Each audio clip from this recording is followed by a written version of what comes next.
Bertempat di aula kantor Kepala Desa Situangi, Kecamatan Cihampelas, sejumlah warga mendapatkan bantuan langsung tunai atau BLT dari dana desa untuk bulan November sebesar Rp300.000 setiap penerima.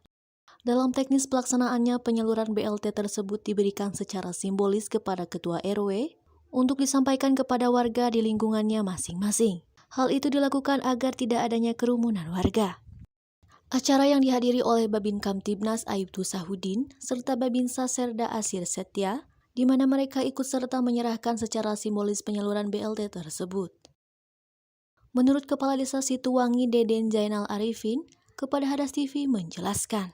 Alhamdulillah Pak, bantuan langsung dana tunai BLT untuk tahun atau bulan ini Pak, bulan ke-11 itu sejumlah direalisasi itu jumlah 262 KPM Pak.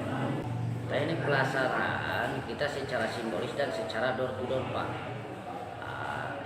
yang dilaksanakan oleh RT RW setempat, BPD, Pemdes, berikut Babin Kaptibmas dan Babinsa pada dikawal Pak, karena untuk menjaga posisi bila mana ada yang kecurangan Pak. Harapan kami, alhamdulillah lah dengan adanya bantuan tersebut atau bantuan langsung tunai sangat membantu untuk warga masyarakat kami, khususnya Desa Situangi Pak. Bismillahirrahmanirrahim. Wassalatu wassalamu ala Rasulillah wa ala alihi wa sahbihi. Dengan adanya bantuan langsung tunai tersebut diharapkan dapat membantu beban warga pada saat pandemi tersebut. Dari Kabupaten Bandung Barat, Lasmana dan Dodi, Hadas TV mengabarkan.